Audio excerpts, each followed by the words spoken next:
Zig Ziglar. Inspiring true performance. Let me share with you a true story out of my notebook of life.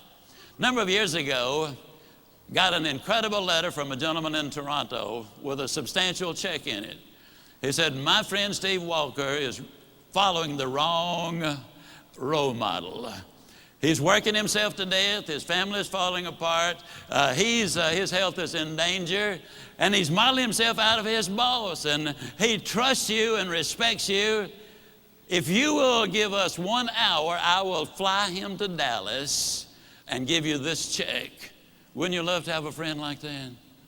I sent the check back and I said, come on down. Steve and I had quite a little talk.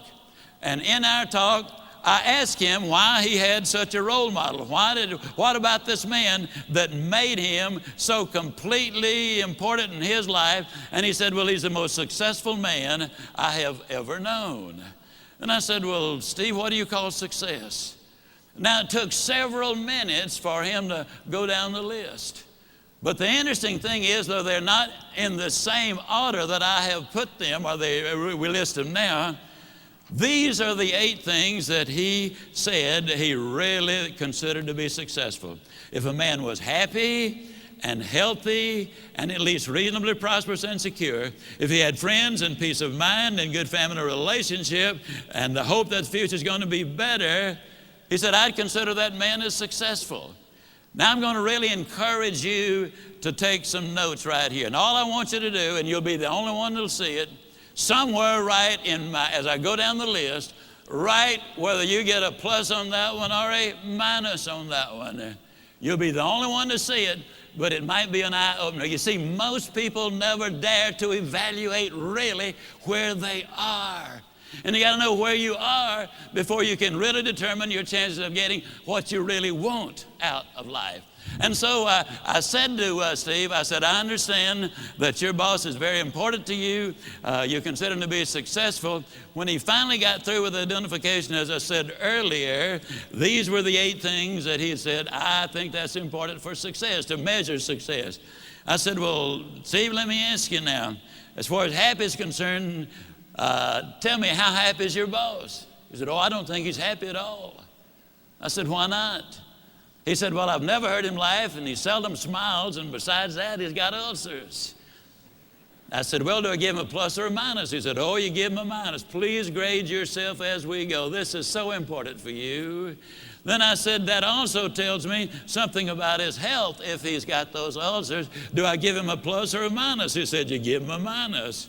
I said, that also says something, Steve, about his peace of mind, because you don't get ulcers because of what you eat, but what's eating you. I said, do we give him a plus or a minus? He said, we give him a minus.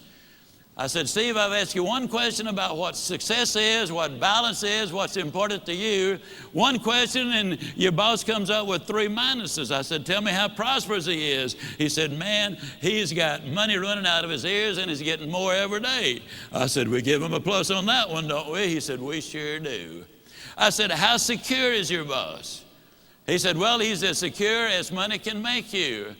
And I said, well, Steve, let me ask you, did you read where 2 billionaire brothers here in Dallas went bankrupt? I said, how does your boss compare? Oh, man, he doesn't have that kind of money. Did you read where our ex-governor was worth $100 million at one point? He's now bankrupt. How does your boss compare? Oh, he doesn't have that kind of money. Now, understand, Steve equated security with corporate position and bucks in the bank. So I said, well, Steve, let me ask you, would we give your boss a plus or a minus or just a question mark on that? He said, let's be generous and give him a question mark. I said, how many friends does your boss have? I hope you're marking these for you. How many friends, real friends, does your boss have? He said, I don't think he's got any. I'm not his friend. I just happen to admire the guy. To tell you the truth, he's somewhat of a jerk. And I said, okay, we give him a minus on that one. I said, tell me about his family. And he said, well, his wife's divorcing him. Well, that one's easy to answer. I said, how much hope does he have for the future? He said, well, before I started talking to you, I thought he had a lot. But right now, I don't think he's got any. Why did that statement come forth? Because for the first time, he had evaluated it. That's what we need to do. Evaluate where we are. Are we investing our time properly, using our resources properly? What will the end results be? Well, then I said to Steve when that was over, we give him the minus there. I said, Steve, of the 8 things that you consider marks of success, he gets 1, 2, 3, 4, 5, 6 minuses. He gets 1 plus and 1 question mark. I asked Steve a question. I'm going to ask you the same question. Steve, would you swap places with your boss right now, knowing what you know? He looked at me kind of stunned. He slowly rose to his feet and said, no, I wouldn't. Would you? Zig Ziglar.